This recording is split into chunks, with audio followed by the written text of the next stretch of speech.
जय हिंद दोस्तों। हम लोग आज की क्लास में कुछ महत्वपूर्ण कंसेप्ट सीखते हैं। देखते हैं आज की क्लास का पहला प्रश्न क्या लिखा हुआ है। किसी संख्या में उस संख्या का 40% घटा देने पर 390 प्राप्त होता है, तो उस संख्या का 30% क्या होगा। हमें क्या बताना है, उस संख्या का 30% बताना है।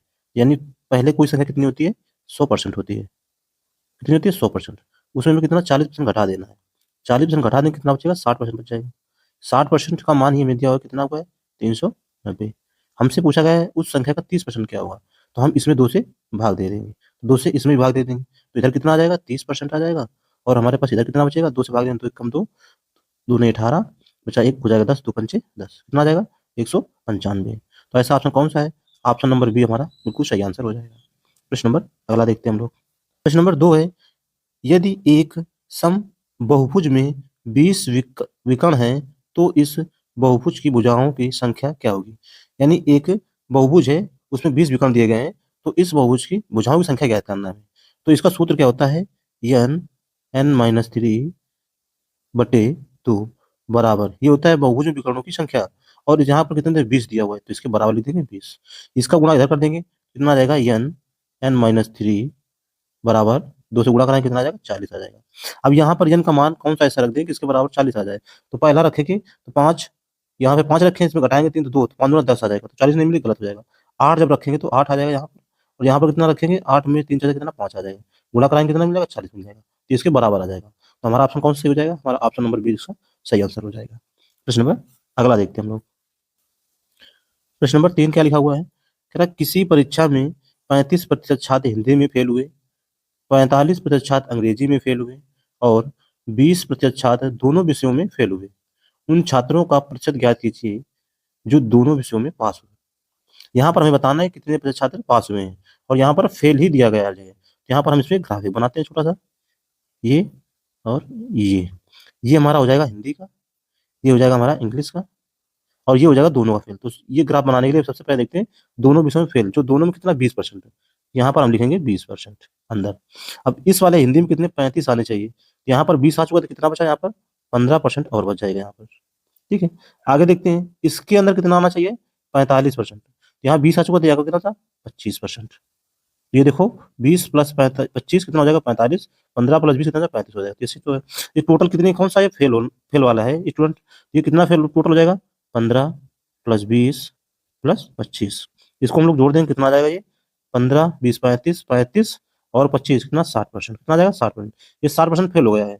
तो पास कितना हुआ होगा, टोटल विद्यार्थी कितना होता है, 100%। 100 में घटा देंगे तो कितना आ जाएगा, 40%।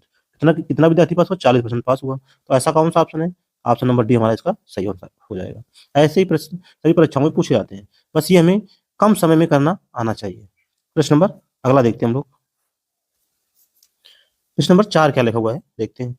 6 अंकों की संख्या 7x1 y गैर शून्य अंक x और y के लिए 33 का गुणज है। निम्नलिखित में से कौन सा x प्लस वाई का संभावित मान हो सकता है।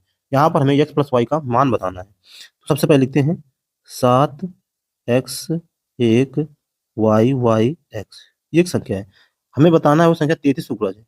यानी जो संख्या 33 से करती है वो संख्या किससे करती है, 11 से भी करती है और 3 से भी करती है। यहाँ पर हम पहले 11 का नियम लगाते हैं। 11 नियम का नियम क्या होता है, अल्टरनेट क्रम में, यानी x को जोड़ेंगे y में, फिर y को जोड़ेंगे किसमें, इसमें। x को जोड़ेंगे y में, y को जोड़ेंगे x में, तो कितना आ जाएगा, ये वाला हमारा गलत हो जाएगा, इधर से हटा देते हैं इसको हम। ये आएगा ये x पे, तो इनको जोड़ेंगे कितना आएगा, x प्लस वाई, और x ये आ जाएगा 2x प्लस वाई बराबर आ जाएगा, इसको जोड़ेंगे y प्लस 1 प्लस 7, तो 7 1 8, ये आ जाएगा 8 प्लस वाई। यहाँ पर y से y हमारा कट जाएगा, तो यहाँ से 2x बराबर मिलेगा 8। x का मान कितना आ जाएगा, 4। यहाँ से हमें x का मान कितना मिला, 4 मिल गया। इसको एक बार इरेज करते हैं थोड़ा सा। x का मान हमारे पास कितना मिल चुका है, 4 मिल चुका है हमारे पास x का मान। यहाँ पर लिख लेते हैं हम एक तरफ, x बराबर 4। अब यहाँ पर रख देंगे 7 4 y 4। अब ये संख्या 3 से भी कटनी चाहिए, तो 3 का नियम क्या होता है, सभी अंकों का योग 3 से करना चाहिए। यहाँ पर 1 भी लिखा हुआ है, यहाँ 1 लिख देते हैं। तो जोड़ेंगे 4 4 8 1 9, ये कट जाएगा, ये कितना हो जाएगा 7। 7 और 1 y कितना, 2y हो जाएगा। अब इसे 3 से कटना है, तो 3 से भागे 3 दूना 6, यहाँ पर 1 बचेगा, प्लस यहाँ पर कितना अच्छा 2y, में 3 से भाग देना है। तो 2 की जगह कितना y पे कितना मान रखें कि 3 से कट जाए, तो y का मान अगर 1 रख देंगे तो कितना आ जाएगा, y प्लस 2 बटे 3, तो 3 और 3 कट जाएगा।